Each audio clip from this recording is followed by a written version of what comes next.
que passasse na rua, para mim, Alessandro, qual é a primeira coisa que vem na sua mente? Quais são as primeiras palavras de Jesus que vem à sua mente? Ora, a oração do Pai Nosso, é o que todo mundo pensa. Pai Nosso que está no céu, santificado seja o teu nome, tá, tá, tá, tá, tá, tá, tá, tá, tá. Por mais que você não saiba a oração toda, alguma coisa dela você sabe. Isso é muito interessante, é bem legal, é aquilo que nos identifica enquanto cristãos, irmãos, não é? Todo mundo fala, fala disso, do menor ao maior. Mas o problema é que, por vezes, a gente não mergulha e não medita na gravidade disso. Os discípulos pedem para que Jesus ensine a orar e ele poderia falar tanta coisa, pedir tanta coisa, pedir aquilo que Salomão pediu, sabedoria, pedir aquilo que Abraão sempre pedia, um número enorme de adeptos, não é? Mas não, ele fala do mal. Tem um versículo que ele fala do mal. Ele fala, nos livra, não nos deixe cair em tentação, mas livra-nos do mal, pois teu o poder e o reino. Ou seja, ele entende a gravidade do mal, a gravidade das tentações e como elas chegam. Interessante dizer o seguinte, que Jesus ele ensina muitas coisas. Ele fala de amor, ele fala de bondade, ele fala de solidariedade, ele fala de perdão, mas ele não se escusa a falar do mal e como ele vem. Ele fala, por exemplo, que o mal ele se veste de ovelhas, ou seja, ele vem de formas sorrateiras. Ele fala que o mal sabota, como naquele caso de alguém que planta trigo e vem alguém por vingança e coloca joio. Ele fala dessas coisas. Mas uma coisa que eu acho bem interessante, que tanto no caso, nos dois casos que eu citei, tanto do lobo vestido de ovelha e do trigo, né, e o joio, ou seja, são duas ervas que se parecem, ele está dizendo que o mal ele vem com a cara do bem. Ele viveu uma coisa bem interessante, que quando ele sobe, né, quando ele vai ao deserto, melhor dizendo, para ser tentado, vem o adversário e não utiliza outra coisa a não ser as próprias escrituras. Isso que eu acho interessante. Quando ele pede, quando ele fala, preste atenção, quando ele fala, não nos deixe cair em tentação, ele está falando disso. O adversário não utiliza uma coisa estranha a ele.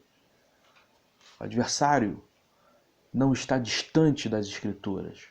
O inimigo, o teu inimigo, o meu inimigo não está distante daquilo que você conhece, daquilo que eu conheço. Eu vejo muita gente entendendo que tomou a pancada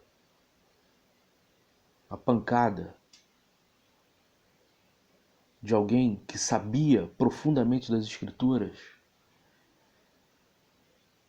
que teve ou tem algum cargo eclesiástico muito alto e muita gente se escandaliza com isso. Ora, quem decretou a morte de Jesus foi um sumo sacerdote, Caifás. Ele falou, olha, é preciso que a gente o mate para que Roma não venha sobre nós. Quem sentenciou, né, foi o Sinédrio, eram 70 sábios versados nas escrituras. Quem recebeu as cartas para arrastar os cristãos, os primitivos cristãos, foi Paulo, criado aos pés de Gamaliel, ou seja, um grande estudioso das escrituras. Quem tentou Jesus, nada mais nada menos do que um anjo. Não somente lia a Bíblia, mas como participou dela. O que eu estou querendo dizer aqui, melhor, o que eu estou me esforçando para dizer, é que quando Jesus ele fala da tentação, ele está falando de uma coisa muito séria. Ele está falando de uma iluminação especial do Espírito de Deus para que você compreenda as Escrituras e, sobretudo, entenda como, de que forma o mal está falando por ela. Porque a própria Bíblia que fala do amor de Deus, a própria Bíblia que fala que as Escrituras vêm para nos ensinar e nos instruir, também fala de doutrinas de demônios. fala que nesse exato momento existem pastores, pastoras, pessoas sendo inspiradas nos seus sermões por demônios. Eu sei que isso é uma realidade muito dura, porque eu já tive as minhas pancadas com aqueles que manuseiam e bem a Bíblia, mas é impressionante como isso está claro nessa oração. Ele poderia pedir muitas coisas. Ele poderia falar com os discípulos, olha, peça sabedoria como Salomão, peça números de pessoas como Abraão, peça prosperidade como Jacó pediu, peça segurança como Moisés, mas ele não. Ele fala do tentador, ele fala do mal. Ele fala do mal. Ele fala, livra-nos do mal. E mais tarde ele fala, vigia e ora. Vigia e ora.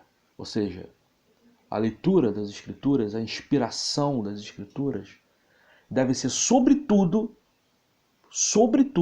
para entender a influência do mal, a influência da maldade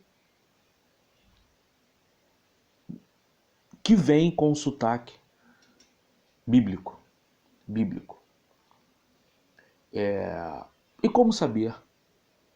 E como saber se aquilo que eu estou ouvindo, se aquilo que está sendo dito e pregado, está sendo por Deus ou pela concorrência? Pelos frutos. Pelos frutos. Se aquilo que você está ouvindo, de quem está ouvindo, isso aqui que é interessante, me ocorreu aqui agora. As Escrituras ela colocam um adendo que é bem interessante. Não basta somente saber, não basta somente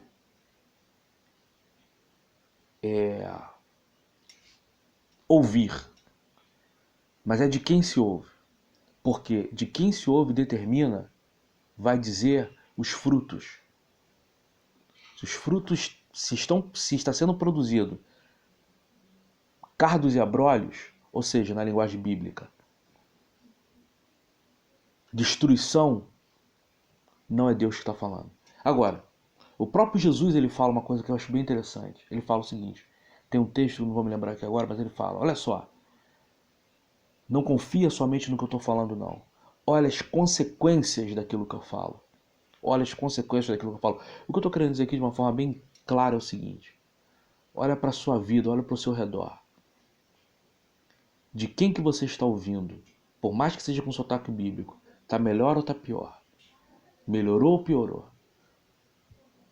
E aí você vai começar a entender se o mal está agindo ou não, por mais que tenha o sotaque das coisas de Deus. Porque lembrando, e para terminar, a oração, melhor, a tentação de Jesus com Satanás foi toda dentro das Escrituras. Totalmente deturpado. Mas ele usa a Bíblia, ele usa a lei para fazê-lo tropeçar. Então que esse vídeo sirva de inspiração a você. Amém e amém.